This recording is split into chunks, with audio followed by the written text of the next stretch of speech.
اللہ تعالیٰ فرماتا ہے انا ارسلناکا، اے نبی ہم نے آپ کو بھیجا۔ ترجمہ واضح ہے۔ سوال یہاں یہ پیدا ہوتا ہے کہ بھیج رہا ہے رب تعالیٰ، اپنے محبوب کو بھیج رہا ہے اور ارشاد فرما رہا کہ میں نے تمہیں بھیجا، آپ کو بھیجا۔ کیا بنا کر بھیجا؟ شاہد بنا کر بھیجا، مبشر بنا کر بھیجا، نذیر بنا کر بھیجا ہے۔ سوال جاننا چاہتا ہوں میں، کیا نبی کو یہ نہیں معلوم ہے کہ میں شاہد ہوں؟ کیا نبی کو یہ نہیں معلوم مبشر ہوں میں؟ کیا نبی کو یہ نہیں معلوم میں نذیر ہوں میں؟ لیکن اس کے باوجود بھی اللہ تعالیٰ مخاطب کر کے یہی فرما رہا ہے کہ میں نے شاہد بنایا ہے، میں نے نذیر بنایا ہے، میں نے مبشر بنایا ہے۔ ذرا مثال دے دوں تاکہ بات واضح ہو جائے۔ ایک طالب علم 10 سال تک مدرسے میں زندگی بسر کرتا ہے، عالمیت کی سند لیتا ہے، فضیلت کی سند لیتا ہے، حفظ و قرأت کی سند لیتا ہے، فتوی کی سند لیتا ہے، اور کسی مدرسے میں جب وہ پوسٹنگ اس کی ہو جاتی ہے، مدرس بن کے چلا جاتا ہے، تو مدرسے کے محتمم سے استاد کے سامنے اپنے شاگرد کو یہ فرما رہا کہ میں بھیج رہا ہوں، لیکن میں نے تمہیں عالم بنا کر بھیجا ہے، میں نے تمہیں فاضل بنا کر بھیجا ہے، میں نے تمہیں حافظ بنا کر بھیجا ہے، میں نے تمہیں قاری بنا کر بھیجا ہے۔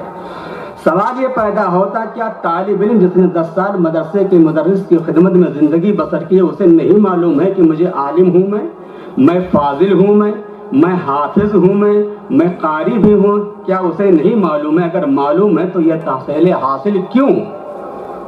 لیکن اس کے باوجود بھی سب کچھ ہوتے ہوئے اللہ تعالیٰ نبی سے فرما رہا کہ میں نے آپ کو بھیجا شاہد مبشر بنا کر کے۔ بات صرف اتنی سی ہے کہ اللہ تبارک تعالیٰ نے نبی کریم صلی اللہ تعالیٰ کے بارے میں کسی قسم کا شائبہ بھی غیرت الہی سننے کو گوارا نہیں کرتی ہے۔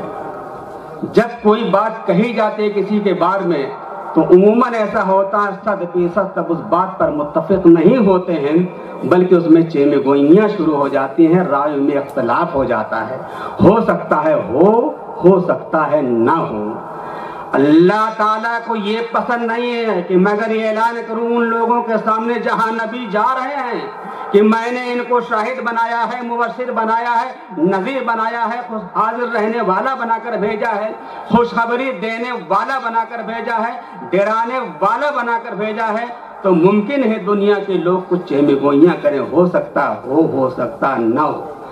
مقصد کیا ہے؟ لِتُؤْمِنُوا بِاللَّهِ وَرَسُولِهِ، تاکہ تم ایمان لاؤ اللہ تعالیٰ پر اور اس کے رسول پر۔ کیوں؟ لِتُعَظِّرُوهُ وَتُوَقِّرُوهُ، ان کی تعظیم کرو اور ان کی تحقیر کرو، اس لیے بنا کر بھیجا ہم نے۔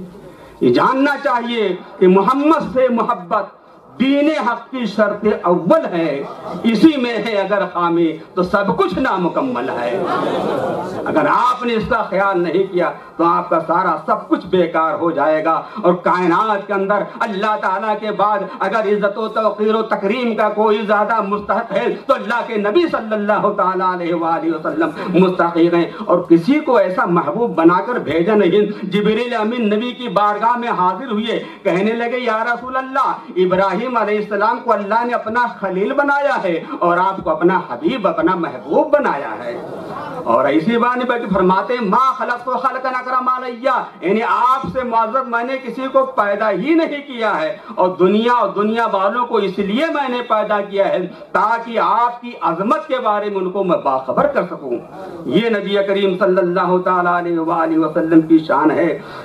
رسول اللہ صلی اللہ علیہ وسلم کی عظمت کا احترام آدمی کیوں کرتا ہے؟ آج ہمارے بہت بڑے علماء کرام ہمارے سامنے موجود ہیں، جن کو ہم نہیں جانتے ہیں ان کا احترام نہیں کرتے ہیں، جن کو ہم جانتے ہیں ان کی دست بوسی، ان کی قدم بوسی کرتے ہیں۔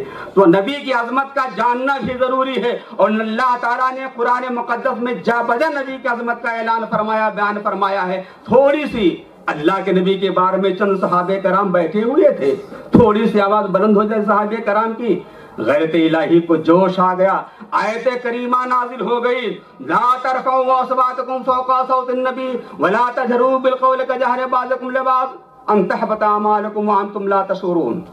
نبی کے سامنے اپنی آواز نہ بلند کرو، نبی کی عظمت اور احترام کا حال ان کے سامنے آواز بھی بلند نہ کرو،